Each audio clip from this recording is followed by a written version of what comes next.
শেষ করে আমরা একটাই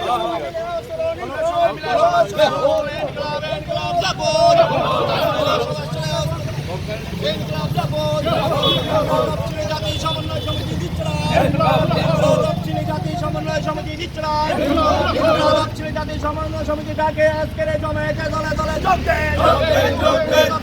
সমন্বয় সমিতিটাকে আজকের জমায়েতে দলে দলে যোগ দেন।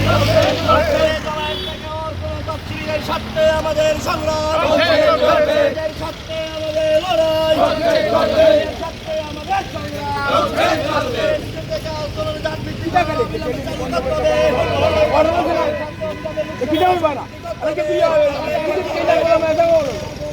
আমরা অধিকারী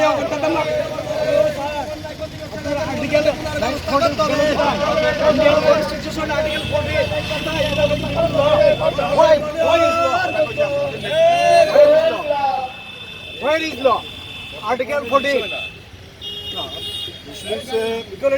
আমরা তফসিলি জাতি সমন্বয় সমিতি এবং মৎস্যজীবী এই দুইটা সংগঠনের যৌথ উদ্যোগে আমরা 13 দফা দাবি এবং 11 দফা দাবি দুইটা সংগঠনের পক্ষ থেকে আমরা পদযাত্রা সংগঠিত করছি। এই পরিপ্রেক্ষিত আমরা প্রশাসনকে জানাইতেছি।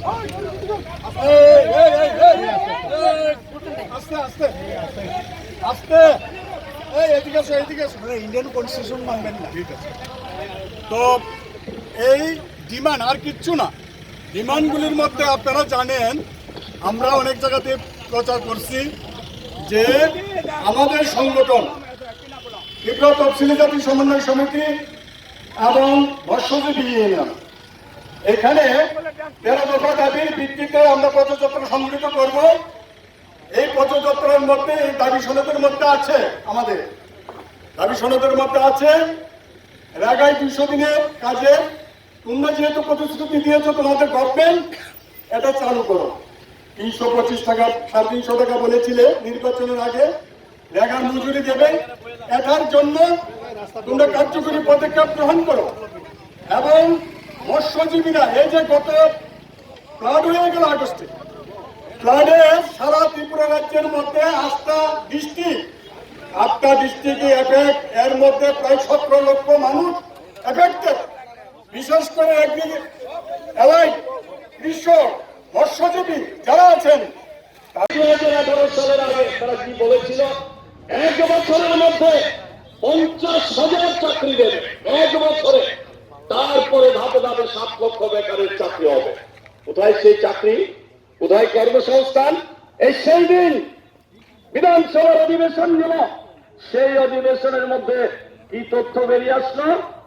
এখন পর্যন্ত 13,600 জনকে চাকরি দিতে পেরেছেন এই 7 বছর।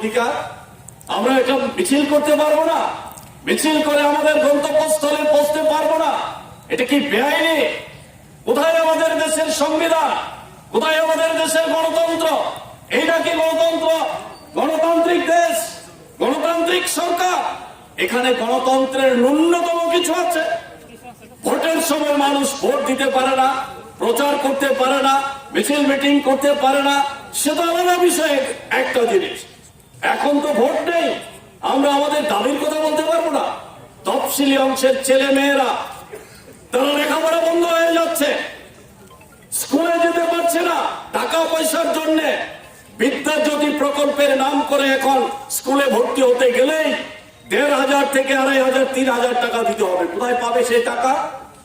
আমরা দাবি করছি বিনা বেতনে বিনা খরচে সমস্ত ছেলে মেয়েদের পড়াশোনার ব্যবস্থা করতে হবে, শুধু তফসিলিদের না। সব গরিব গরিব ছেলে মেয়েরা যেন ওই ইউনিভার্সিটি পর্যন্ত বিনা পয়সায় পড়াশোনা করতে পারে, সেই দাবি আমরা করছি।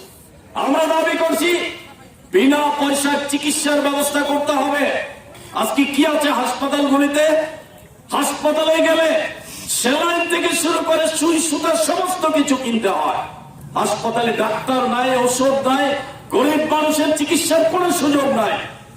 আর স্কুলগুলি বন্ধ হয়ে যাচ্ছে, শিক্ষক নেই, শিক্ষক নিয়োগ হচ্ছে না। এর মধ্যে প্রায় 1200 স্কুল বন্ধ করে দিয়েছে।